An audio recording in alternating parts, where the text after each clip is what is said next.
Comment allons-nous reconnaître l'infinitif des verbes de notre langue?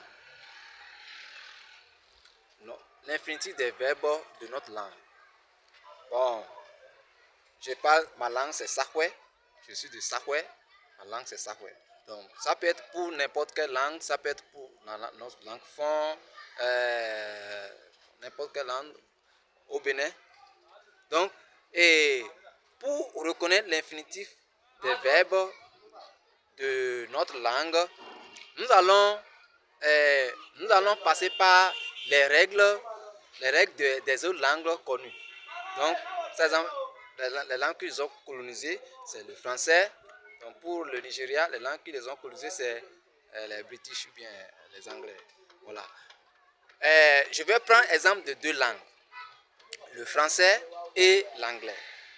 Maintenant, pour reconnaître l'infinitif des verbes de notre langue, nous allons passer par les règles du français.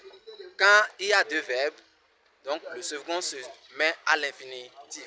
Voilà comment nous allons reconnaître l'infinitif de notre verbe. Je donne un exemple. Par exemple, je dis je vais pour danser. Tu as vu? Ou bien, non, j'ai déjà mis pour. Mais je vais dire je vais danser. Je vais danser.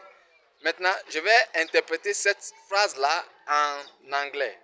So, I go to dance. I go to dance.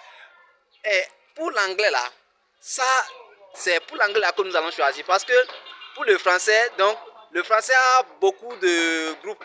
Le français a de premier groupe, deuxième groupe, troisième groupe.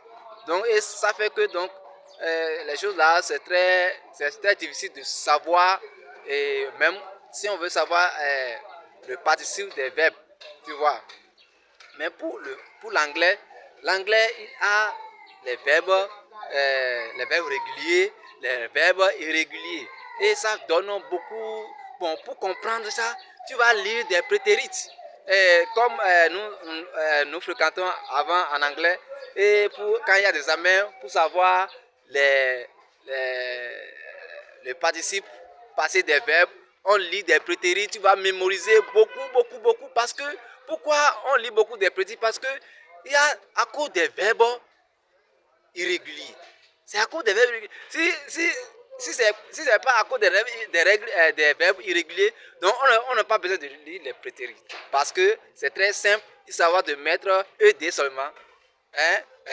So, il faut savoir mettre ED. Par exemple, je peux dire I look at. You can see that. I look at. Tu as mis ED seulement.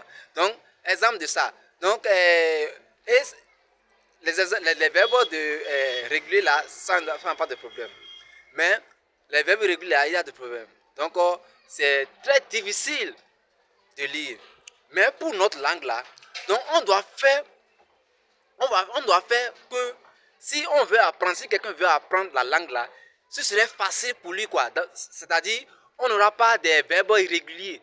Par exemple, le français aussi a des verbes irréguliers. Le français a des verbes irréguliers. Par exemple, si tu veux lire les verbes du troisième groupe là, donc c'est très difficile de savoir parfois le participe passé des verbes du troisième groupe. Mais les verbes réguliers qu'on peut avoir, par exemple les verbes du premier groupe, on peut dire que les verbes sauf le verbe aller, donc c'est régulier. Bon, on peut dire à la fois les verbes du troisième groupe, les verbes du deuxième groupe, si on peut dire en naissant. Voilà, donc on peut dire que ça là. Mais le français aussi a aussi des verbes irréguliers. Mais pour nous maintenant, notre langue, nous devons éviter ces choses-là, beaucoup de ces choses-là. Nous devons éviter ça. C'est comme ça. Donc, nous allons agrandir pour éviter beaucoup de confusion. Si quelqu'un veut lire là, si quelqu'un veut lire notre langue, veut apprendre la langue, donc ce serait facile pour lui de comprendre la langue. Maintenant, je vais interpréter ces phrases-là les deux phrases en anglais et français en ma langue Sahwe. Je parle la langue de Sahwe. Ça peut être aussi pour un enfant aussi. Maintenant, je dis, je vais danser. Je vais danser. J'ai le verbe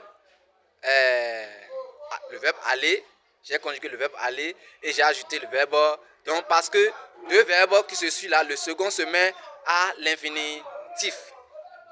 Maintenant, en anglais, ça se dit I go to dance. I go to dance. Maintenant, en ma langue sakwe, comment on peut interpréter ça? Hein? Koyi. Hein? Koyi do doué. Ou bien on peut dire koyi na do doué. Koyi na do doué. Abi? Bon, enfant peut dire unyi na do doué. Ou bien unyi do doué. On va voir que l'infinitif de notre verbe là, quand c'est comme c'est sorti maintenant, on a vu que ça avec rapport avec ceux de l'anglais. Hein? Parce que l'anglais, il a ajouté pour son infinitif, il a ajouté tout pour le verbe. Et c'est différent pour le français. Tu as vu que c'est très simple ça. C'est très simple. Mais ce que nous allons éviter pour nous là, on ne doit pas avoir irrégulier dedans. Voilà. Donc on va chercher que tous nos verbes là doivent être réguliers et ça de telle manière que donc quand on apprend, donc ce serait très facile pour nous. C'est ce qui est bon, je crois que c'est bon comme ça. Donc, ce serait facile. Si quelque chose est facile, c'est très simple. Ou bien, voilà, c'est bon. Voilà comment nous allons chercher l'infinitif des verbes de notre langue.